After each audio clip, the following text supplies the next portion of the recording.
Pues bienvenidos al Simposio Internacional del Posgrado en Artes y Diseño número 15, digo número 16. Ya cometí el error hace ratito y otra vez lo vuelvo a cometer, el número 16. Imágenes trastocadas, educación y pandemia en las artes y el diseño. Bienvenidos sean todos. Pues esta es la segunda mesa de ponencias. Vamos muy bien, afortunadamente. Porque es más complicado esto que los coloquios, sobre todo porque hay mayor diversidad de tipos, digamos, de presentación, pero ya vamos avante con esto. Y entonces, bueno, vamos comenzando. Solo comentarles algunas cosas. Intentemos atenernos al tiempo. Cada uno de los ponentes tiene 25 minutos aproximadamente para plantear su tema y unos 10 minutitos posteriores a eso, en cada una de las intervenciones habrá 10 minutitos para plantear alguna pregunta que esté por ahí. Si no hay preguntas, podemos pasar al siguiente ponente y esperar dejar las preguntas al final. Pero si se les van ocurriendo algunas sobre la marcha, pues irlas poniendo, ya sea, antes lo hacíamos solamente por el chat, ahora creo que es también mucho mejor hacerlo también de manera directa. Si pueden escribir la pregunta que hicieron en el video después de que le hicieron en el chat, estará muy bueno para que también tengamos un registro de eso. Pero pues creo que lo mejor es intentar que esto se parezca lo más posible a un diálogo, que pues elimina quizás el tema de la corporalidad, de la cercanía, pero bueno, intentar al menos emularlo hasta donde se pueda. Y bueno, entonces nos acompaña el maestro Julián López Huerta, que va a moderar esta mesa. Muchísimas gracias, Julián, por aceptar la moderación. Y bueno, voy a leer rápidamente un muy breve resumen curricular del maestro Julián. Julián López Huerta, el maestro Julián López Huerta es egresado de la licenciatura en Comunicación Gráfica por la Facultad de Artes y Diseño de la UNAM. Obtuvo el grado de maestro en Artes Visuales en la unidad de posgrado de la FAD UNAM. Posee una especialidad de docencia en Artes Visuales, Producción, Gestión y Restauración por la Universidad Politécnica de Valencia, España. Actualmente desarrolla el seminario de Contextos Culturales del Diseño. También ha dictado alrededor de 40 conferencias y tiene en su haber un más de 130 direcciones de tesis, además de haber participado como jurado en más de 200 exámenes profesionales. Bueno, se me pasó decir, pero bueno, aquí yo ya estoy acostumbrado a mis propios dislates. Se me pasó decir que esta es la mesa 2, actos de la nueva cotidianidad, mirada sobre arte, diseño y experiencia. Se me había olvidado titular la mesa. Y bueno, dicho esto, le doy la palabra al maestro Julián. Muchísimas gracias por acompañarnos y bienvenidos. Gracias.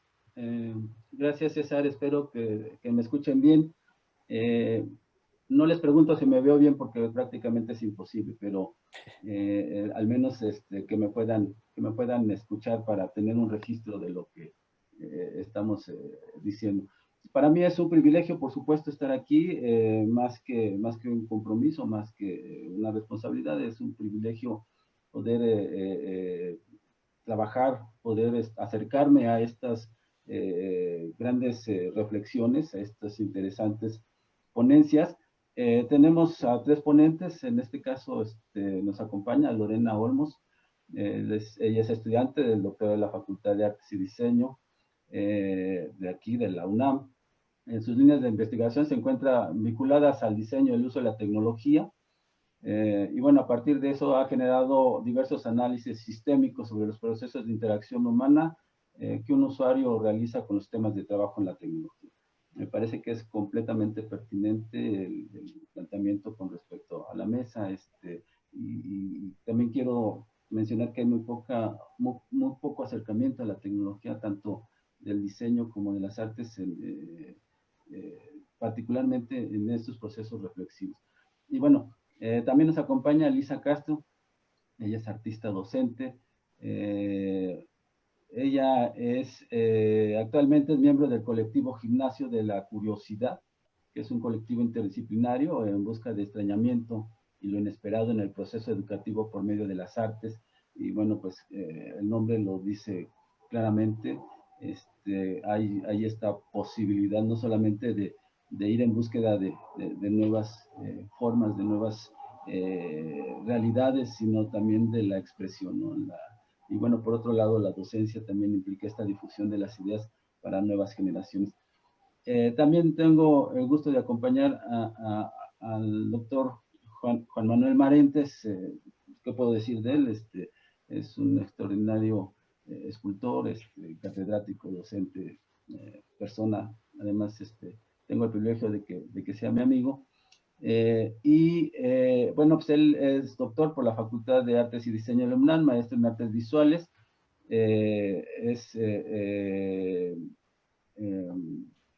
Maestro de escultura y trabajo multidisciplinario en la Academia de San Carlos, aquí en la FADUNAM.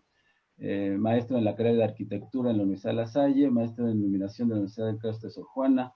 Y bueno, pues hay una gran trayectoria del doctor Marentes en cuanto a la docencia y a la formación de nuevas generaciones con respecto a los planteamientos tanto estéticos como técnicos sobre el proceso de la escultura y su reflexión, no solamente en el hacer, sino en el pensar. Y bueno, pues a partir de ello, establecer este diálogo, esta comunicación con la comunidad, con todos aquellos que nos acompañan también, llevando a este sentido de las acciones en esta nueva normalidad. Habría que dilucidar esas dos palabras, ¿no? Nuevo y normalidad, que en su conjunto, bueno, generan un axioma muy complejo de ir desglosando. Sin embargo, estamos inmersos en ello y tenemos la fortuna de que nuestros ponentes nos van a dar luz para poder llegar a ese camino, a poder entender un poco lo que está sucediendo también en torno a estos puntos y las artes y el diseño. ¿Les parece bien si por orden de presentación comenzamos? Como decía el maestro César, vamos a dar unos 20 minutos.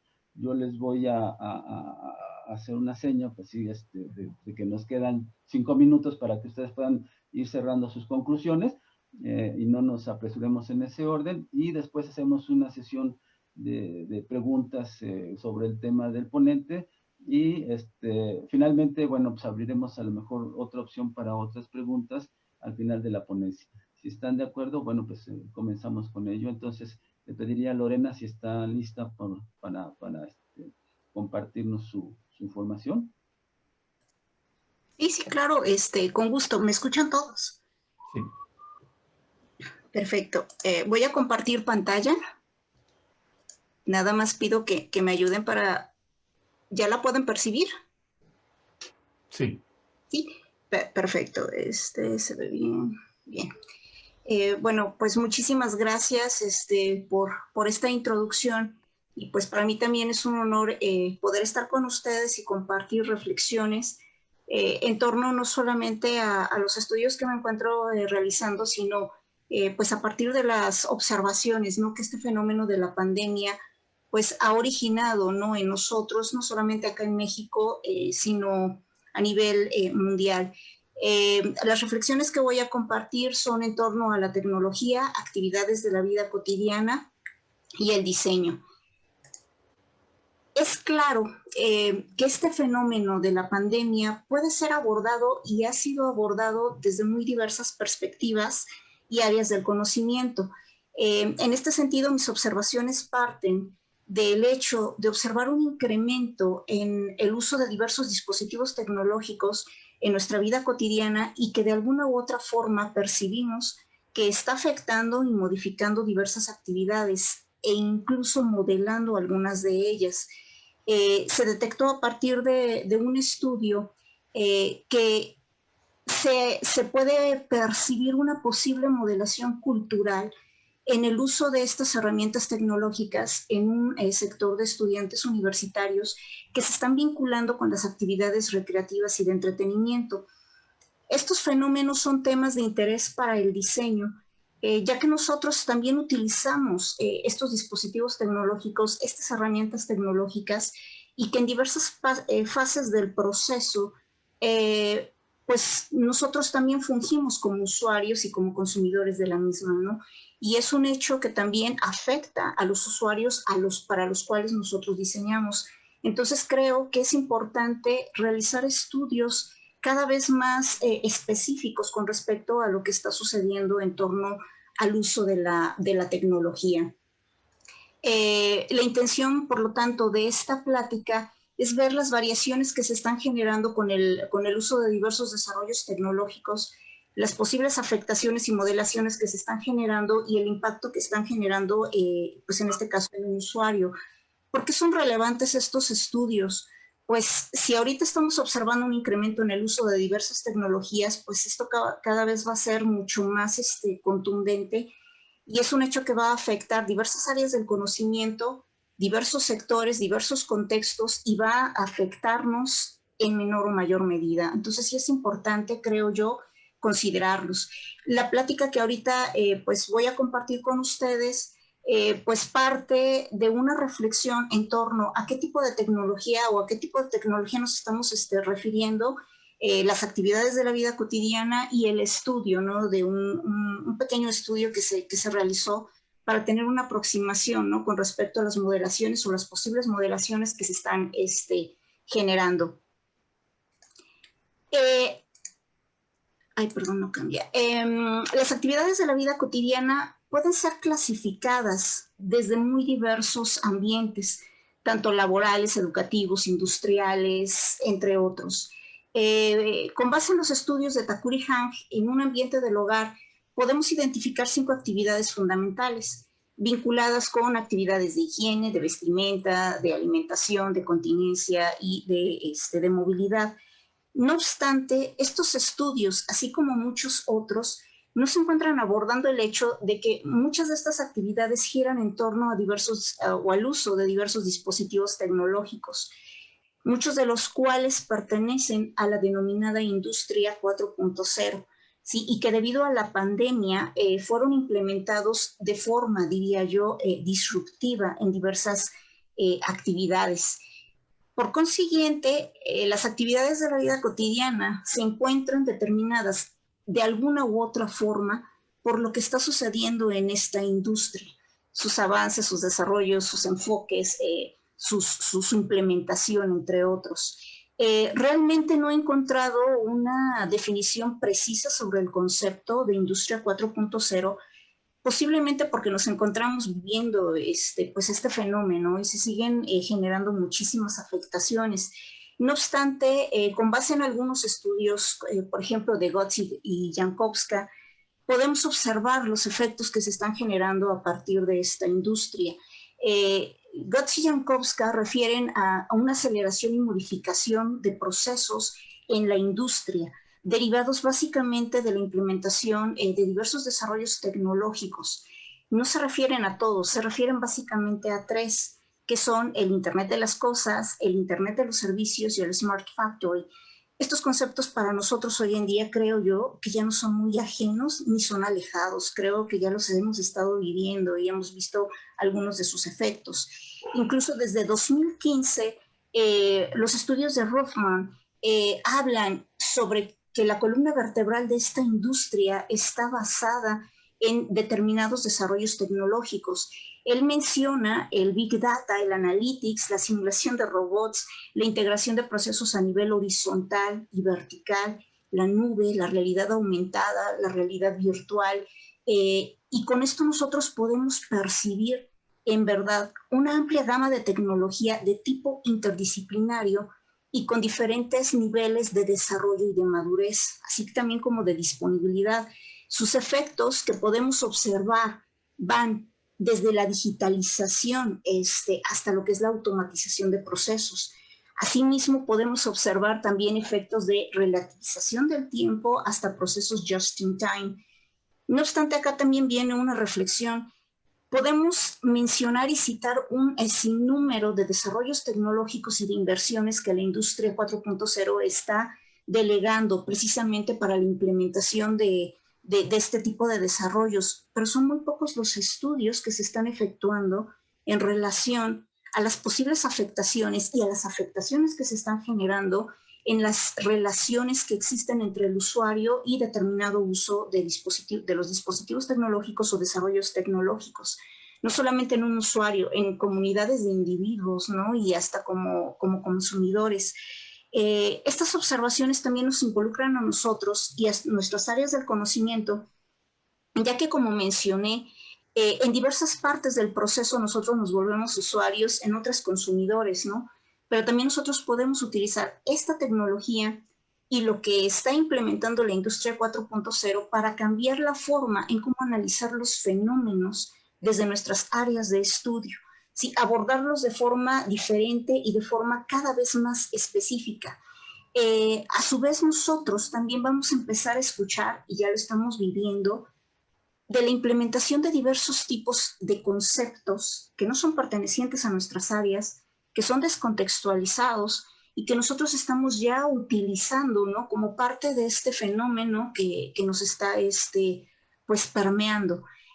Uno de ellos, y que se me hace muy interesante, no es el único, es el concepto de transparencia, que desde mi punto de vista refleja mucho de lo que está sucediendo en la industria 4.0. El concepto de transparencia hace referencia a que nosotros vamos a poder observar cada vez de forma más precisa el comportamiento en diferentes partes del proceso a nivel industrial. Ellos se refieren a nivel industrial y a nivel sistémico, y donde la generación de datos va a ser completamente más específica. Esto es muy relevante y muy interesante debido a que estos conceptos también reflejan una nueva forma en la toma de decisiones, que no solamente va a estar implementada a nivel económico en la industria 4.0, sino también a nivel de investigación en nuestras áreas de estudio, y obedece a la toma de decisiones basadas en la estadística y en la probabilidad, y donde el nivel de incertidumbre de un fenómeno se va a ver posiblemente reducido gracias a lo que es el Big Data. Es un hecho que los fenómenos siempre van a poder ser observados desde diferentes perspectivas y áreas del conocimiento, pero creo yo que la industria 4.0 lo que va a lograr es poder converger gran cantidad de información y poder observar a nivel de estudios pues mucho más sistémicos, involucrando cada vez mayor cantidad de datos mucho más precisos para reducir lo que comentaba, el nivel de incertidumbre, ¿no? Y poder dar respuestas y perspectivas mucho más certeras con respecto a un fenómeno. En la pantalla podemos observar un grafo que representa los procesos de interacción realizados por un usuario con un determinado dispositivo tecnológico durante un tiempo no mayor a 300 segundos y que son parte de mis estudios de doctorado. Con la experiencia que estoy adquiriendo en el análisis de estos procesos de interacción, les puedo comentar un fenómeno bastante interesante. Si nosotros cambiamos el dispositivo tecnológico, es un hecho que este grafo va a cambiar.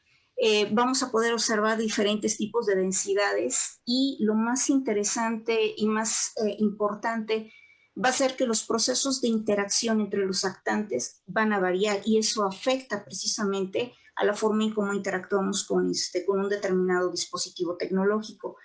¿A qué van estas reflexiones?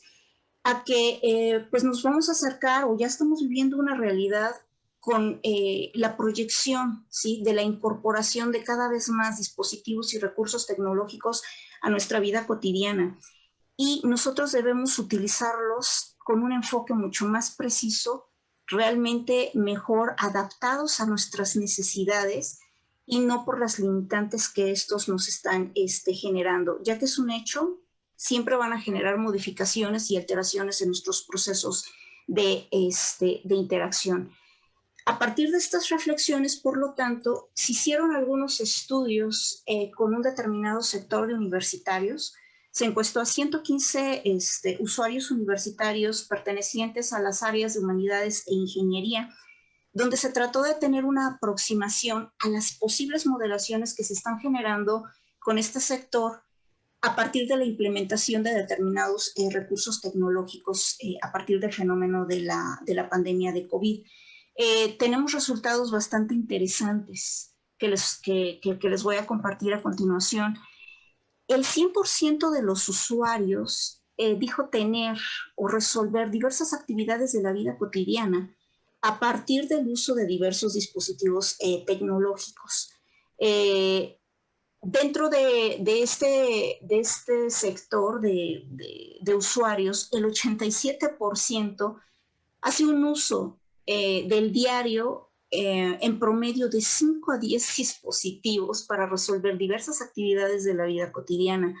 En la gráfica que tenemos en pantalla, podemos observar un comportamiento también bastante interesante. Dentro de los artefactos tecnológicos más utilizados se encuentran el celular en primer lugar, en segundo lugar el refrigerador, en tercer lugar la laptop y en cuarto lugar lo que es el televisor. Esta gráfica a mí me llamó mucho la atención y la estuve observando y pude percibir que 3 de los 4 dispositivos que he mencionado se encuentran vinculados con actividades de comunicación, de entretenimiento, de educación, laborales. Y solo uno de ellos se encuentra vinculado a actividades que hace no mucho tiempo estaba posicionado como una actividad fundamental que tiene que ver con la preservación de alimentos. A partir de esto, se analizó de una forma un poco más específica del comportamiento de las actividades generadas por los usuarios en los 3 dispositivos más empleados, el teléfono celular, la laptop y el televisor. En el caso del celular, nosotros pudimos observar o pude percibir que antes de la pandemia estaban enfocadas muchas las actividades de estos usuarios a la comunicación y a las actividades recreativas y de entretenimiento.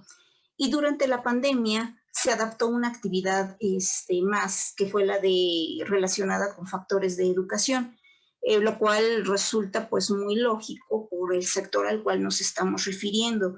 Pero también pude observar algo muy interesante. Antes de la pandemia ya se encontraba posicionada la actividad relacionada con la recreación y el entretenimiento con este dispositivo y que durante la pandemia se potencializó aún más. En el caso de la laptop, antes de la pandemia se observó una actividad muy definida que fue en relación a factores vinculados con la educación. Y durante la pandemia también fue el único dispositivo en el cual se observó una adaptación en un 66.66% de actividades, ¿no? Vinculadas ahora con la comunicación y la recreación y el entretenimiento.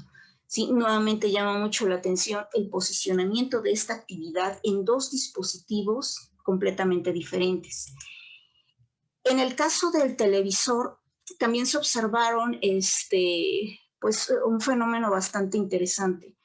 Fue el único dispositivo que se observó que tiene una actividad muy posicionada, una modelación de actividades relacionadas o vinculadas con este dispositivo que no han cambiado.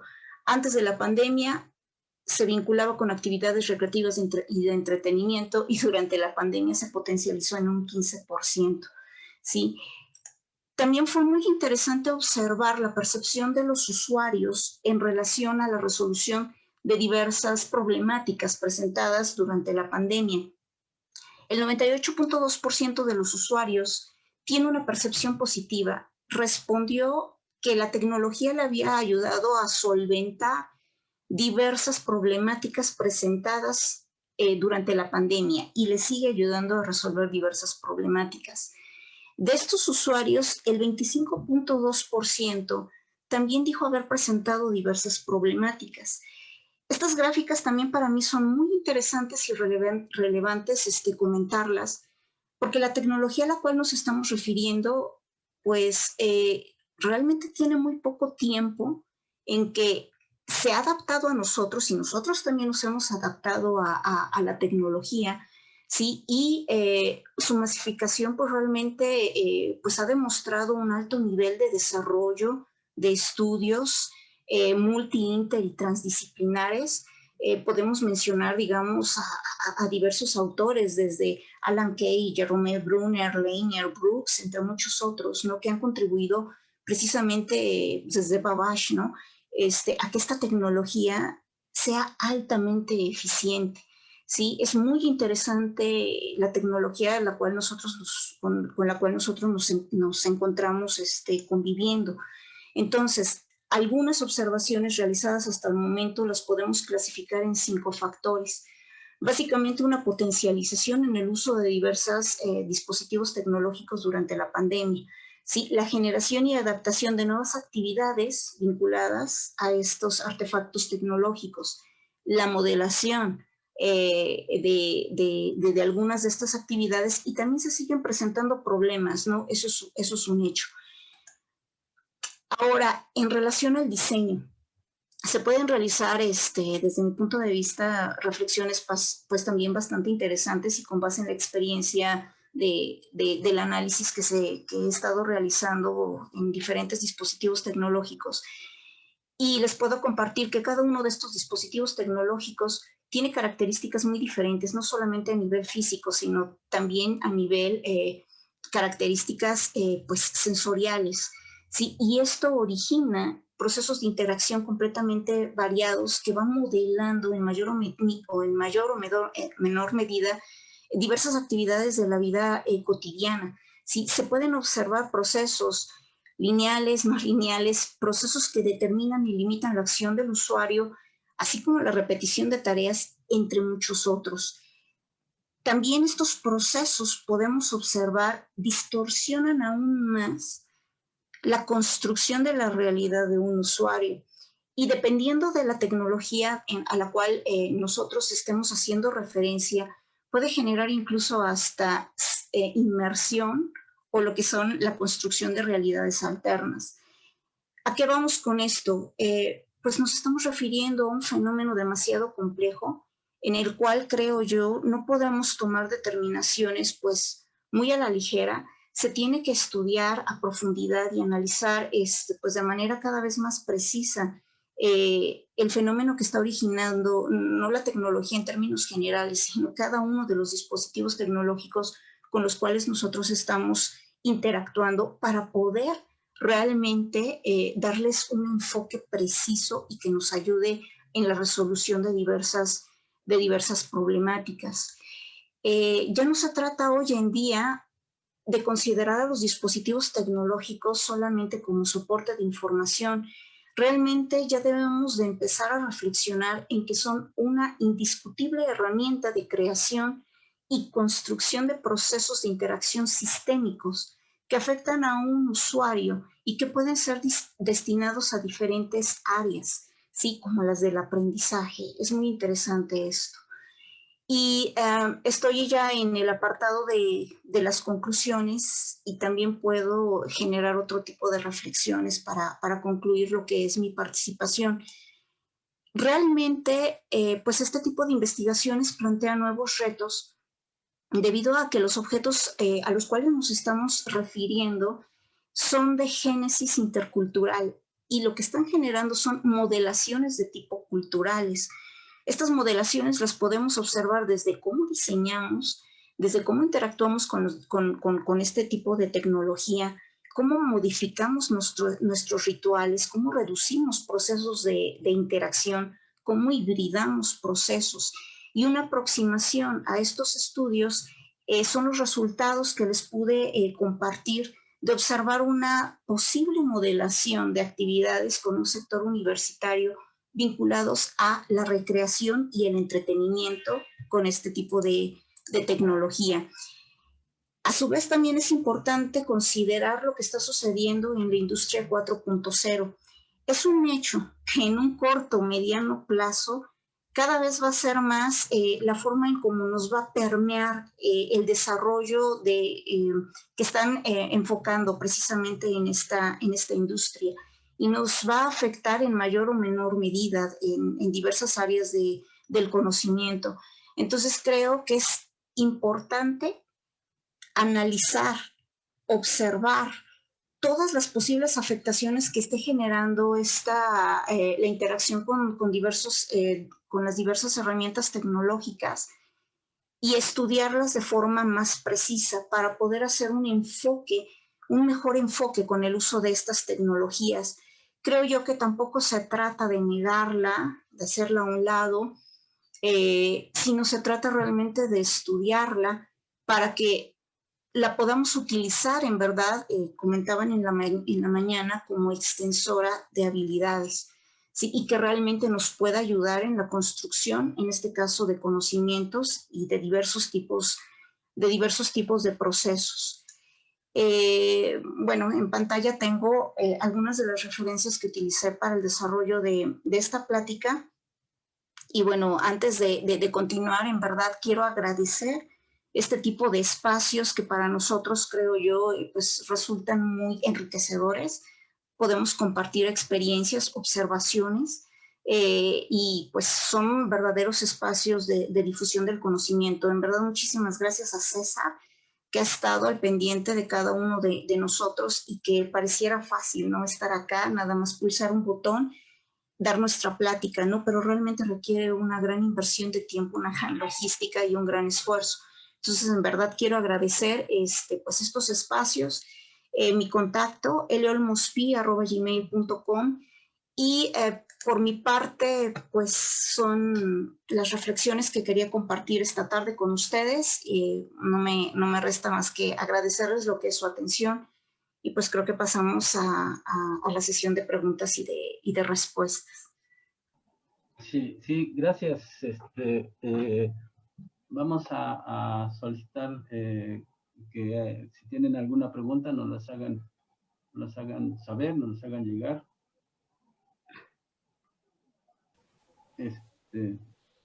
Sí, yo tengo una pregunta. Sí, adelante. Buenas tardes, Buenas tardes. Lorena. Muchas gracias. Y maestro, perdón. Hola, Muchas gracias por tu presentación.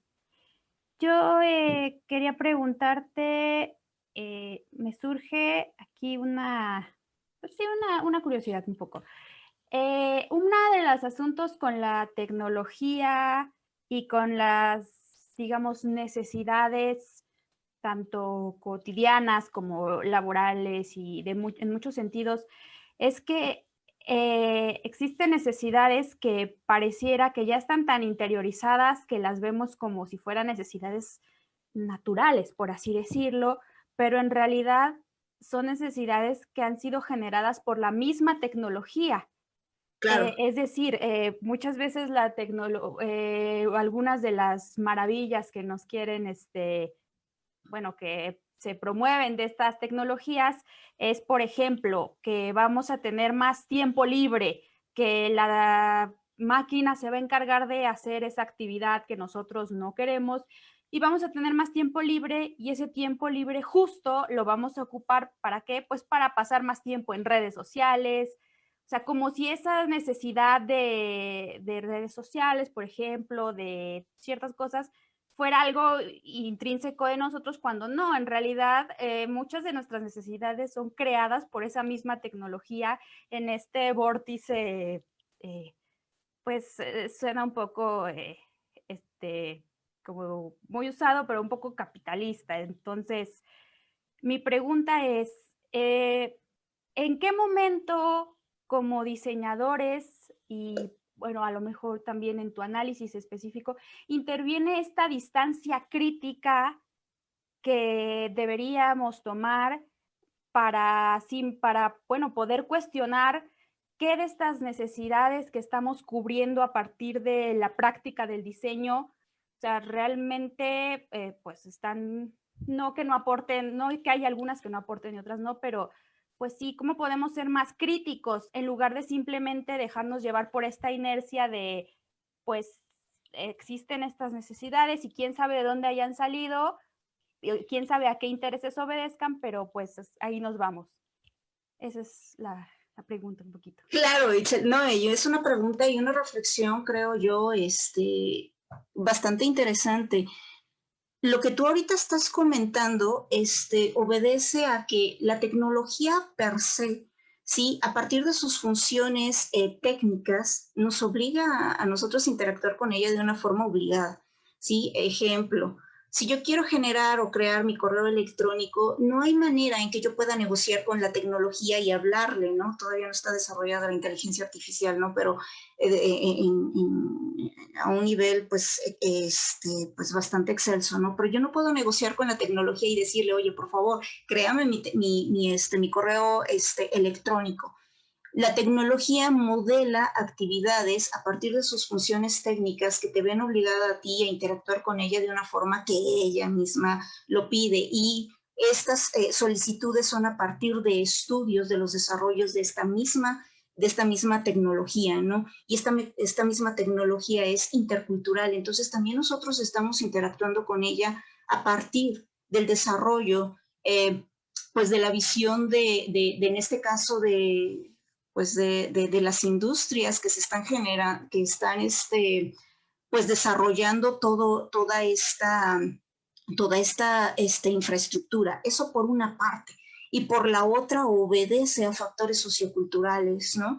Desde el momento en que nosotros estamos propiciando de que, oigan, la clase ahora va a ser por Zoom, desde ese momento también nosotros estamos generando una modelación de actividades, ¿no?, sociales y obligadas, ¿no? Entonces, es un problema sistémico, ¿no? Un poquito a resumen, porque es muy complejo poder responderte de una forma precisa, pero es un fenómeno sistémico, ¿no? Y se tiene que estudiar desde muy diversas perspectivas. Nosotros, desde nuestra labor de diseño, creo yo, pues empezar a ver a partir de dónde va a estar interactuando lo que es nuestro usuario, y si solamente estoy utilizando la tecnología como soporte de información. Creo yo que son muy pocos los desarrollos que nosotros hemos creado, y esto obedece también a lo mejor hasta los planes de estudio, porque la comprensión y el uso de este tipo de tecnología obedece a tratar de programar. Si es que yo quiero controlarla, yo necesito comunicarme a través de esta tecnología con la programación, ¿sí? Y es muy difícil en nuestras áreas de humanidades, ¿sí?, hablar precisamente de esta lógica de programación para que yo controle el dispositivo tecnológico y él no determine las actividades y limite mis actividades creativas en lo que yo pueda hacer con él, con lo que alguien más programó y me está limitando, ¿no? Entonces, también creo que es una parte de nosotros de reflexión, que no es solamente pues quedarnos con lo que nos están dando en los planes de estudio. Para los desarrollos y las investigaciones que estoy realizando en mi doctorado, me he tenido que chutar nuevamente lo que es el libro de Baldor, empezar nuevamente a comprender la lógica esta de álgebra lineal, no lineal, comprender incluso el uso de aplicaciones que también me están modelando y me están limitando, pero tengo que comprender su lógica para yo poder utilizarla precisamente en lo que son mis estudios. Entonces, es como en términos generales lo que te puedo comentar, Itzel. Muy buena pregunta, pero es un fenómeno sistémico, ¿sí? Y creo yo que si cada vez nosotros somos críticos de esta tecnología, pues creo que vamos a ir construyendo pues realmente y observando en qué parte pues, de los procesos incluso de construcción de conocimientos nos pueden ayudar y en qué otras nos están limitando y cómo podemos mejorar esto, ¿no? Pero sí es una respuesta bastante compleja y te agradezco, Itzel, en verdad. No sé si haya tenido una aproximación a tu pregunta, ¿no? Pero sí es bastante compleja. Muchas gracias, Itzel. Muchas gracias. Sí. Gracias, Itzel, también de mi parte. No sé si alguien tiene alguna otra pregunta. A mí en lo personal me detona muchos conceptos esta parte de la exposición de Lorena, partiendo del dispositivo. El dispositivo dispone y ordena, ¿no? Y finalmente el dispositivo como objeto es una forma de antípoda, desde la antípoda del que lo tiene y no lo tiene, ya de ahí genera una fuerza de resistencia en la coherencia. Me hace pensar también en que todas estas tecnologías surgen del poder, particularmente del poder bélico también en ese orden. Me hace pensar en esta posibilidad de la inteligencia artificial más el dispositivo igual a la otredad. Es decir, ya la otredad ya no es un ser humano, sino también puede ser un ente dispositivo, ¿no? En ese sentido. Mi pregunta yo lo haría de esta manera: ¿cuál sería la aportación que pretende esta investigación a la disciplina del diseño en términos básicos generales. Doctor, muchísimas gracias, doctor Julián. La verdad es muy interesante también lo que es la pregunta. Los estudios que yo estoy realizando son desde la observación desde los microprocesos hacia los macroprocesos, ¿no? Y ver cómo esto genera, digamos, afectaciones cada vez mayores. He estado tratando de encontrar investigaciones precisas, pues realmente desde, como estoy mencionando, desde los microprocesos, pues para poder prospectar, ¿no? ¿Por qué carambas actuamos como actuamos y generamos incluso respuestas emocionales ante estos dispositivos o desarrollos tecnológicos, ¿no? Y la verdad, si nosotros ponemos mayor énfasis en este tipo de estudios específicos, creo que podemos empezar a encontrar pues algunos factores, ¿no? Digo, tampoco es que a partir de una investigación se vaya a descubrir el hilo negro. Digo, a final de cuentas el conocimiento es una red sistémica, ¿no? Y eso es lo interesante. Afortunadamente ahorita en la parte de la investigación en la que voy, pues a mí me ha sorprendido cómo he encontrado, digamos, pues algunos vínculos con estudios tanto pues de filosofía. Kant ahorita es una de mis lecturas en las cuales me estoy enfocando, porque pareciera que no tienen que ver con la tecnología, pero estas reflexiones filosóficas que pues incluso desde John Locke se han generado, digo, a mí me están ayudando a comprender también el fenómeno que yo estoy analizando. Como le comenté a Itzel, es un fenómeno demasiado complejo, y la forma en cómo puede ayudar, digamos, una investigación o el poder precisar cierto tipo de observaciones, pues realmente también van a depender de la orientación de otras investigaciones, ¿no? A final de cuentas, para poder construir, y eso es lo padre que también he estado aprendiendo del proceso de investigación. Pues la investigación no es una sola, no es un dogma, sino a final de cuentas se construye a partir de microobservaciones, microestudios, y que se van generando pues en constructos cada vez mayores, ¿no? Tampoco es como muy fácil responder esa pregunta, es una pregunta, doctor Julián, compleja, sí, y bastante enriquecedora, ¿no? Porque poder precisar ahorita en qué va a ayudar este tipo de información, pues depende mucho también de las áreas del conocimiento. He estado, digamos, participando en congresos internacionales como el Applied Human Factors and Ergonomics, y donde tuve la oportunidad de convivir con personas que están desarrollando investigaciones, donde tienen centros de investigación y de bases de datos que se están generando hoy en día, y donde pues afortunadamente, ¿no?, mis observaciones desde la práctica del diseño resultaron interesantes, ¿no? Dentro de enfoques donde dice uno, ya sabes qué, diseño y programación no tienen nada que ver, y resulta que se van, digamos, como complementando, ¿no? Entonces, algunos de estos estudios pueden ser utilizados en ergonomía cognitiva, pueden ser utilizados en interacción humana, factores humanos, ¿no?, entre otros. ¿Cómo? Dependería de la línea de investigación o de los enfoques que le estén dando. No sé si también pude responder o tener una aproximación, ¿no?, a la respuesta, ¿no? Sí, sí, yo creo que bajo las circunstancias difusas que se plantean en estos casos, todo es una aproximación en ese orden, y que a final de cuentas habría que concretarlo con el tiempo, ¿no?, con el paso de las investigaciones. Claro. Agradezco muchísimo la luz que se vierte sobre este punto. Como decía hace rato, es muy difícil de pronto acercarnos a la tecnología en este nivel tecnológico, no en el técnico, ¿no? Ese sería algo también importante. Yo Sí, si no hay alguna otra circunstancia, le daría paso a la maestra Lisa Castro para que nos exponga su tema, no sin antes agradecer profundamente la participación de la maestra Lorena. Julián, un comentario nada más. César. Sí, perdón. Es que había un comentario en el chat de la doctora Blanca Gutiérrez Galindo. Nada más es un comentario, bueno, lo leo de una vez. Felicidades a Lorena, solo un comentario. Creo que los conceptos de subjetividad y performatividad son pertinentes para tu investigación. Saludos. Eso.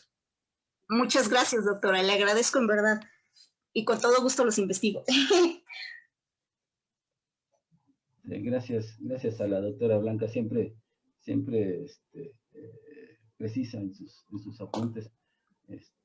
Sí. Un gran activo de nuestra universidad. Decía yo, bueno, entonces vamos a darle la palabra a la maestra Lisa Castro para que nos exponga su tema. Por favor, maestra. Claro que sí, muchas gracias. Híjole, está súper interesante todo esto y por ahí entrelazados creo muchos temas que también encuentro alguna convergencia con lo que nos acaba de exponer Lorena.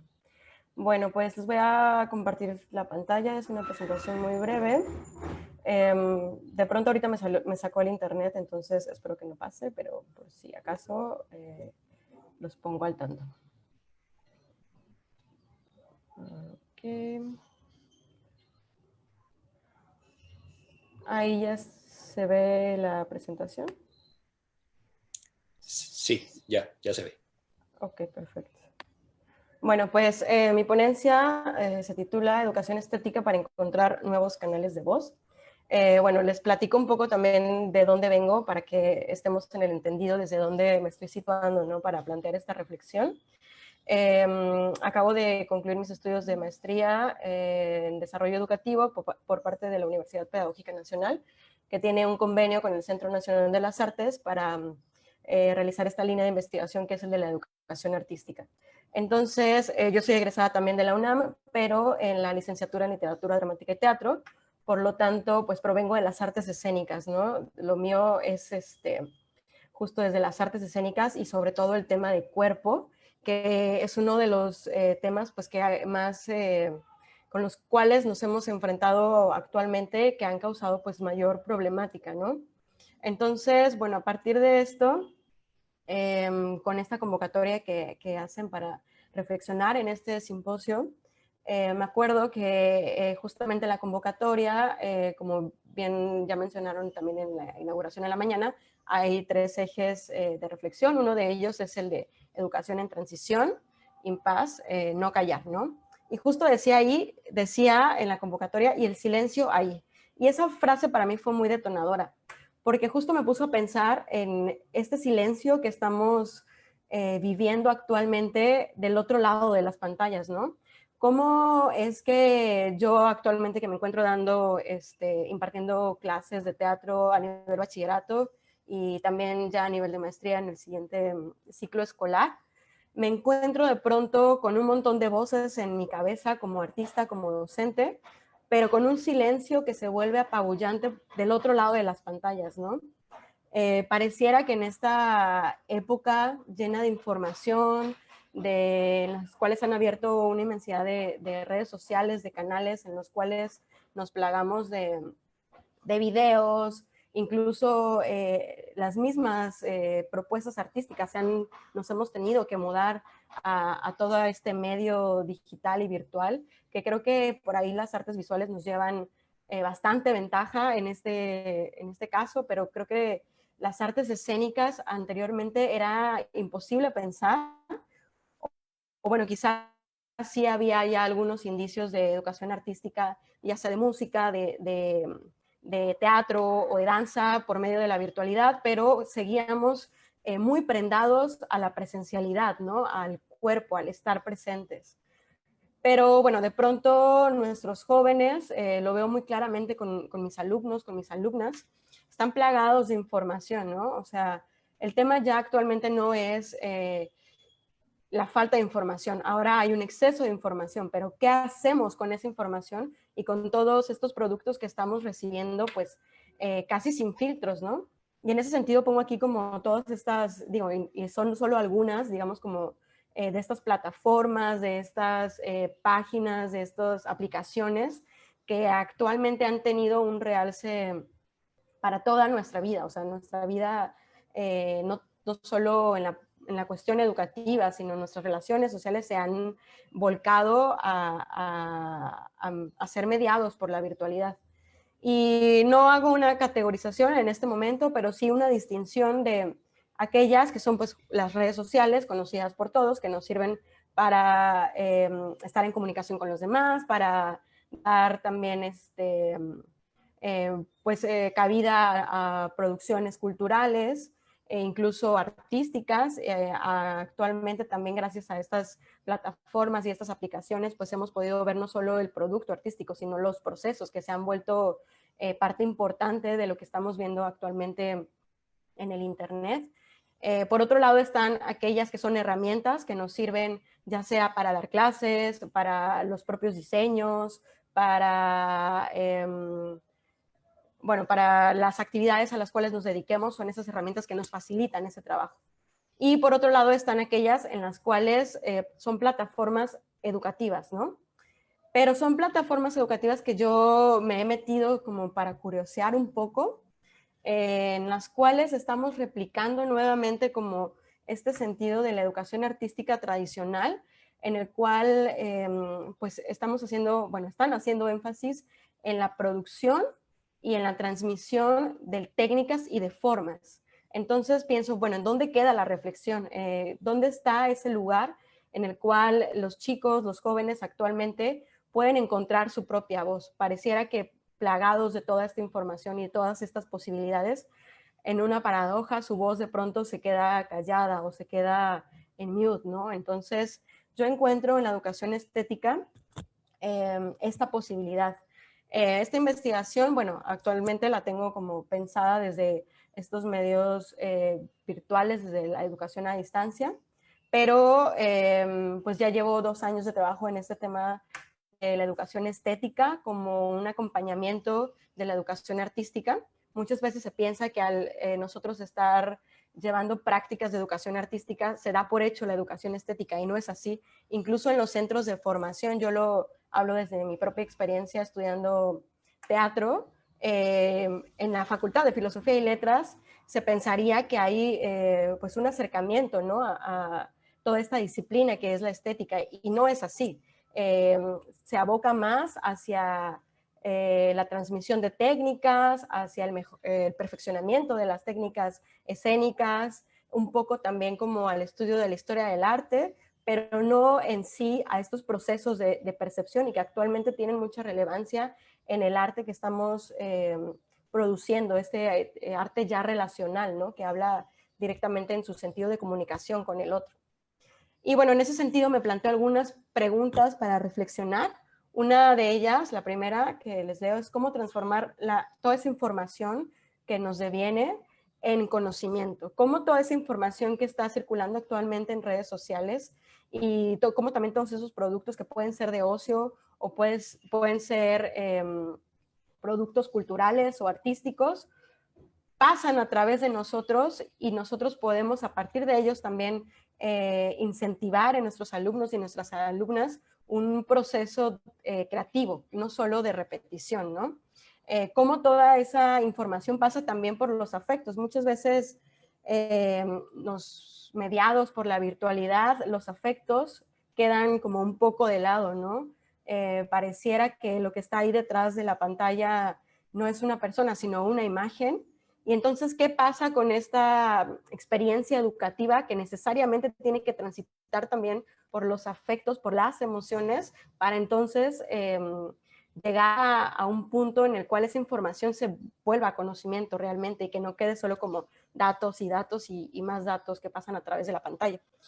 Y otra de las preguntas que también me planteo, que creo que no es una pregunta nueva, por supuesto, es una pregunta que ha estado en el aire desde hace muchas décadas. ¿Qué es lo que el arte tiene que ofrecer al mundo hoy en día? Tampoco es una pregunta que se haga todos, porque aquí también hay una diferenciación. Hay algunos quizá más puristas que piensen que el arte no tiene que ofrecer nada en sí mismo, el arte es el arte por sí mismo. Yo, y creo que muchos que estamos aquí prestos a la reflexión, es que realmente ¿qué podemos nosotros ofrecer también al arte? No solo el arte ofrecernos a nosotros, sino nosotros como seres humanos, ¿qué podemos ofrecer al arte también? Como en un sentido recursivo. pienso en este ir y venir en los sistemas complejos, en los fenómenos complejos que atravesamos hoy en día. No solo es que el arte tenga que ofrecer algo a nosotros, sino también nosotros a él, ¿no? Y qué está pasando en ese sentido. Y bueno, pues cuál sería el propósito o los propósitos y los alcances de la educación artística mediada por la virtualidad. Una cosa es pensar que la educación artística mediada por la virtualidad, no solo adaptada, porque creo que ya pasamos esa primera fase de adaptación. Ahora tenemos que crear nuevas metodologías, ¿no? En principio, cuando todo esto nos tomó desprevenidos, yo todavía estaba estudiando mi último semestre de la maestría y estábamos por salir a las vacaciones de Semana Santa y pensábamos que al volver de Semana Santa íbamos a volver después de un confinamiento breve a las clases presenciales, pero no fue así, ¿no? Y quizá en ese primer momento nos confiamos, pensamos que íbamos a volver, que con 15 días de confinamiento todo iba a estar ya perfecto y vuelto a la normalidad, y bueno, es la fecha que seguimos, ¿no? Después ya vino un momento como de reacomodo, de, ok, esto va a continuar. Entonces, ¿cómo vamos a transformar nuestras prácticas de educación artística para que sean también eso que hablaba hace un momento, no adaptadas, sino pensadas, ¿no? De pronto en la inmediatez empezamos a adaptar algunas herramientas, pero actualmente creo que ya estamos pensando en metodologías para la virtualidad. Y bueno, en ese sentido, considero que si ya lo venía planteando antes de todo este tema del confinamiento y de la educación a distancia, la educación estética a la par, tomada en cuenta con la misma importancia que la educación artística, sobre todo pensando en la etapa de bachillerato, incluso también en la formación artística como tal, podríamos ofrecer en esta dupla que se vuelve necesaria, aprender, hacer que nuestros alumnos aprendan a distinguir de la amplia oferta de productos virtuales, cuáles son aquellos que tienen un sentido y cuáles son aquellos contenidos que nos están hablando realmente de nuestro presente, ¿no? Y bueno, desde ese punto me sitúo desde la estética pragmatista. Aquí me deslindo un poco de la estética analítica, que prepondera el producto por encima del sujeto. En cambio, la estética pragmatista se vuelca a la relevancia que tiene el sujeto para la experiencia estética, ¿no? Para posibilitar la experiencia estética. Anteriormente, con la estética analítica, recordemos que eran los objetos de arte en los que, digamos, recaía la experiencia estética, ¿no? Si algo cumplía con cierta validación por parte de la academia o de los grupos pues de arte, en ese caso, ese objeto artístico tenía que ser recibido de esa forma por el sujeto y entonces dar por hecho que ahí podría generarse una experiencia estética, ¿no? Sin embargo, con la estética pragmatista, eso nos deslindamos del objeto artístico y todo recae en el sujeto como tal. El sujeto es quien, a partir de la búsqueda del sentido, del valor y de la significación, no solo del arte además, sino también de lo cotidiano, de lo que vivimos, es que se puede generar la experiencia estética. Y bueno, aquí como faltaría hacer una distinción acerca de la educación estética y la educación artística, como para después ir encontrando primero las diferenciaciones y después las cosas en las que se pueden ir acompañando, ¿no? Bueno, parto de Maxine Greene. Voy a leer rápidamente estas notas. La educación estética es una empresa diseñada para fomentar compromisos apreciativos, reflexivos, culturales y de participación con las artes, habilitando a los aprendices a notar lo que está ahí para ser notado y dar vida a los trabajos artísticos, de tal manera que puedan lograr concebir en ellos varios significados.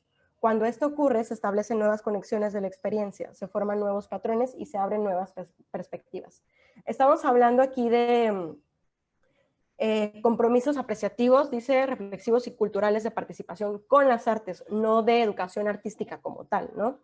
En cambio, en la educación artística, dice Green, la educación artística debe quedar claro, se centra en la exploración de las diferentes disciplinas artísticas. Los jóvenes experimentan lo que significa darle cuerpo a sus sentimientos, percepciones y percepciones en pintura, barro, movimiento, sonido, etc. Y permite muchas maneras de expresión, muchas formas de aprender una habilidad, muchos modos de dejar huella en el mundo.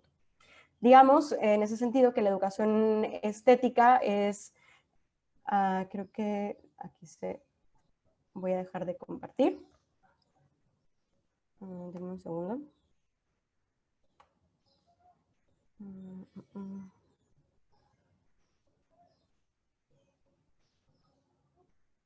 Ay, no sé.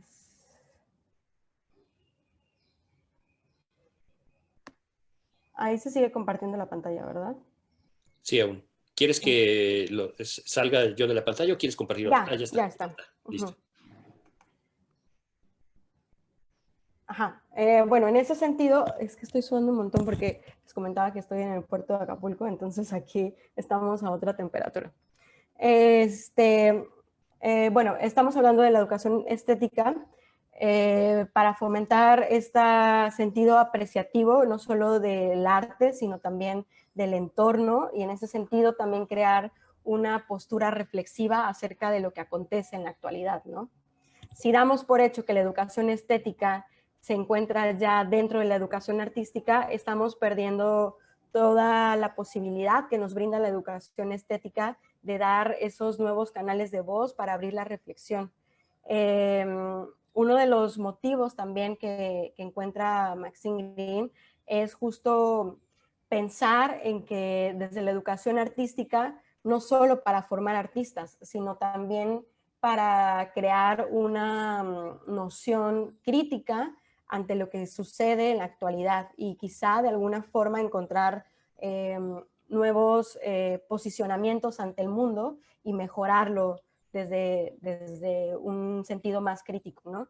Y bueno, en ese sentido, dar este peso, este énfasis dentro de mis prácticas como artista docente de la educación estética me ha permitido abrir esos canales de voz que de pronto se encuentran ahí apagados de mis alumnas, de mis alumnos, primero percibiendo desde lo que hay en nuestro entorno, desde lo que nos acontece, como materia prima para ese momento creativo. Pienso, por ejemplo, mucho en esta red social TikTok, ¿no? En donde ponen una serie de pasos, realmente yo no tengo una cuenta, pero salen videos ahí, una serie de pasos, y entonces mis alumnos me decían, bueno, pues es que yo ya sé bailar, o ya podemos hacer unas coreografías, miren, nada más lo hacemos así, allá. Ok, está bien, pero eso no es un sentido creativo, eso es una repetición. Entonces, ¿qué es lo que tienes tú que decir? Puede ser que retomes esos pasos, pero ¿cuál es el sentido y el valor que tú le vas a dar, ¿no? O sea, ¿cómo los vas a transformar? Con esto, ¿qué nos quieres decir? Como llevarlos a ese lado reflexivo y no solo de repetición, en el que además, pues digamos que la educación formal como tal nos ha encasillado y de alguna forma estos espacios de educación artística tratamos de sacarlos de ahí, ¿no? Y nuevamente estamos, si ya llevamos ahí como un poco de talacha trabajando, tratando de que los jóvenes, los niños, las niñas salieran un poco del molde de las cosas se hacen así y solo de esta forma. Nuevamente las redes sociales y todo lo que nos acontece actualmente ante la virtualidad nos está llevando, nos está arrastrando hacia ese camino. Hay una forma de hacerlo, esa es la forma en la que se hace, es la forma en la que todo mundo lo hace y tú también tienes que hacerlo, ¿no? Entonces, creo que hacia allá va mi crítica y como una invitación también a que llevemos nuestras prácticas como artistas, como docentes, con énfasis en la educación estética y no solo en un enfoque de la educación artística tradicional que lleve a la repetición, sino a la generación de nuevos discursos. Y bueno, pues por ahí terminaría mi participación. Muchas gracias. Gracias. Hay una reflexión, bueno, pues muy profunda en este orden. Me llama mucho la atención esta posibilidad de vinculación de las artes escénicas con esta concepción de las artes plásticas, de las artes visuales, en términos generales de la materialidad. Aquí hay una pregunta desde el Facebook. Adán Samarripa Salas, un saluda al doctor Samarripa. Hola, dice, hola, una pregunta. La tecnología ha sido usada por el artista en cuanto tiene acceso a ella. Por ejemplo, cuando el video se hizo accesible al público, de inmediato surgió el videoarte en México. Paula Weiss, una de sus fundadoras de artes escénicas, el video performance. ¿Qué pasa hoy con esos fenómenos artísticos? ¿Cuál es el futuro de estos?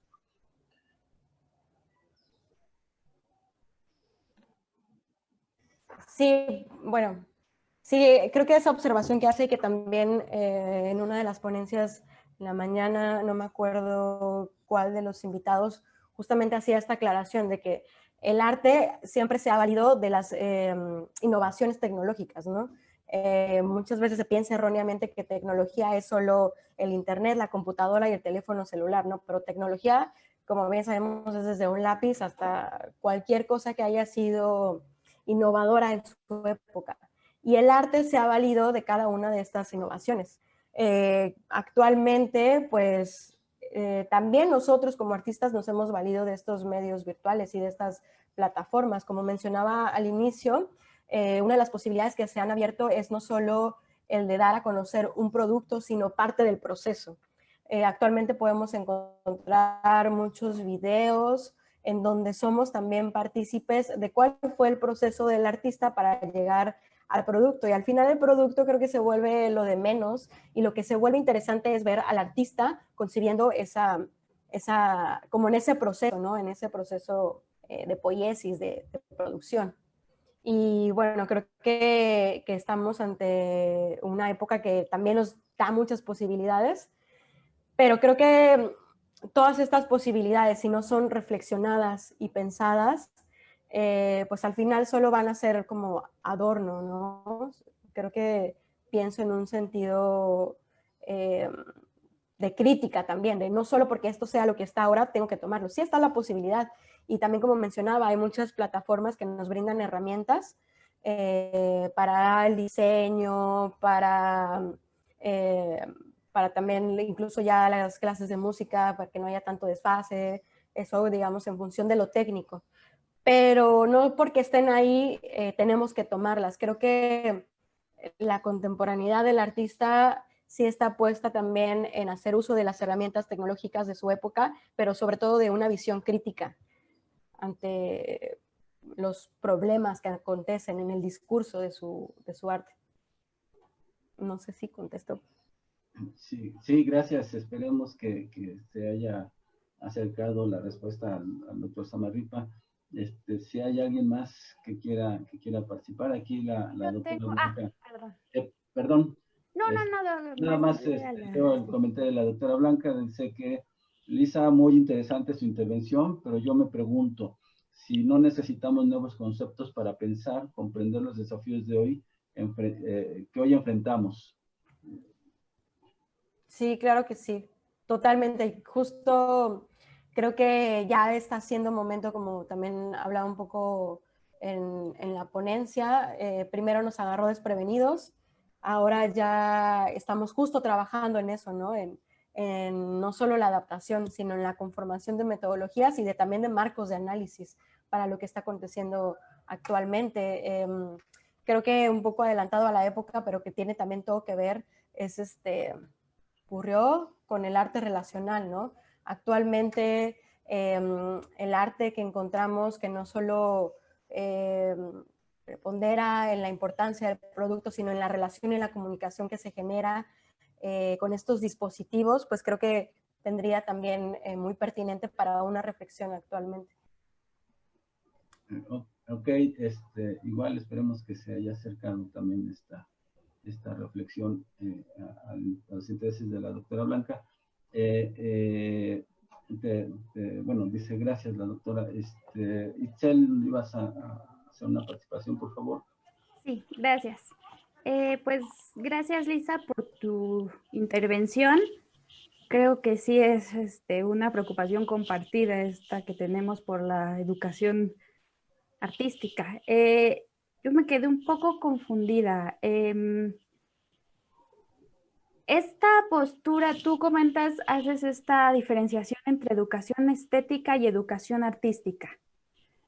Y por la forma en la que después nos explicaste ya las definiciones, me da la impresión de que es como una separación un poco reduccionista entre lo estético como el contemplador y lo artístico como el hacedor, como si el productor, o vamos a decir en este caso el alumno, que como tú comentas, en lo artístico experimenta con el material, con su cuerpo, con las formas, no tuviera o no, a lo mejor implícitamente, a lo mejor expresamente, obtuviera estas herramientas que aquí se nombran como estéticas, de contemplación, de experimentación, de reflexión acerca de su entorno, o sea, como en el hecho de estar construyendo arte, que construir arte sabemos que no es solamente una experiencia manual, ni es solamente una experiencia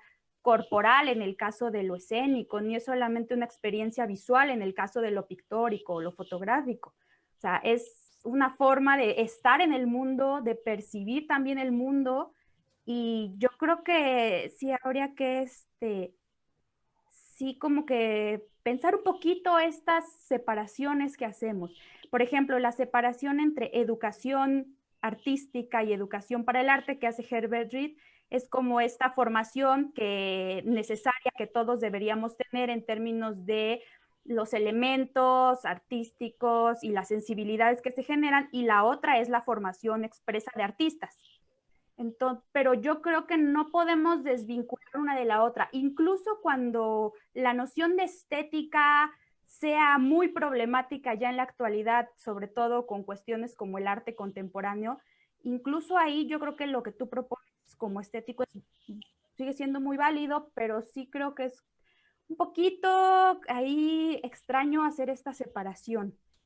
Y mi pregunta un poco, creo que llevamos ya tiempo queriendo salir de esto que nombramos como la educación tradicional.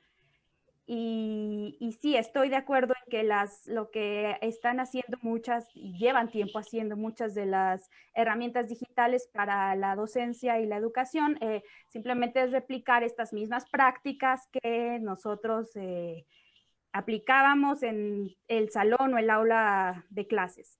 Y yo quisiera preguntar justo, ¿cuál es tu propuesta concreta de, digamos, alguna nueva metodología o alguna nueva práctica, estrategia, herramienta, justo para utilizar lo que nos ofrece la máquina en su, digamos, en su ser, y no simplemente hacer como una repetición? O sea, ¿cuál es tu propuesta concreta? Porque son preguntas difíciles, o sea, desde el constructivismo, o sea, desde la propuesta constructivista en la educación ya habíamos notado que pues la educación de cierto tipo no era funcional, no enriquecía a las personas, pero ya a la hora de aplicarlo y de hacer y de elaborar una propuesta en términos de esto es lo que podemos hacer, yo creo que sí se nos ha dificultado bastante a todos. Entonces, me gustaría saber si tú ya has pensado, así como imaginado, como por dónde podría estar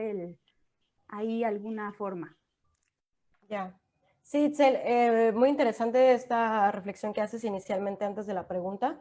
Creo que justamente esta distinción que hago es una distinción que me parece necesaria al observar que en la educación artística, y que ya lo hablaba también al inicio, se da por hecho la educación estética. Entonces, por eso abro como esta diferenciación, que al final es solo por un tema de saber cuáles son aquellos, cuáles son el propósito de la educación estética, cuál es el de la educación artística, y después como en este conjunto, ¿no? Como en este acompañamiento que se vuelve necesario.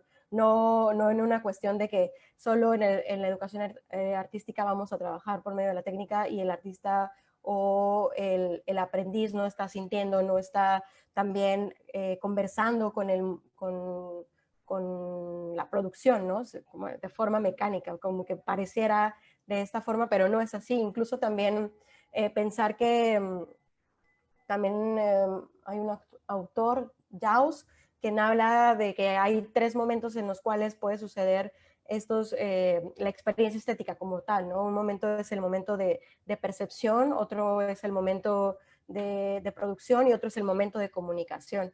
Entonces, estos 3 momentos se encuentran tanto en los momentos que se viven de la educación estética como en la educación artística, como en nuestra vida cotidiana. Puede suceder en este ámbito. Y también pensar un poco en que desde la educación estética y también en conjunto con la educación artística, que podemos tener una perspectiva del conjunto y del detalle, ¿no? Como podemos...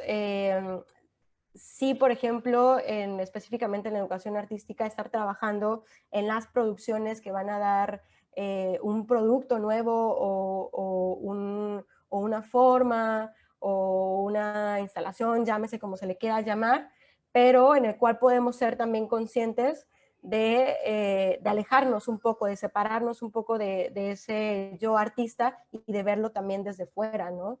Si contemplamos como una formación también estética. Y también recordemos que la educación estética no es solo, o sea, sí la percepción, pero también es una educación visual, es una educación sensorial, y creo que también muy necesario es una educación emocional actualmente, como una educación de valoración acerca de todo lo que vemos actualmente frente a las pantallas, de aprender a distinguir, ¿no? Sobre esto que vemos, qué tanto de esto está ofreciendo un discurso, qué tanto de esto tiene un sentido y un contenido que realmente me va a aportar a mí algo para que después yo pueda ponerlo en marcha en una producción, ¿no?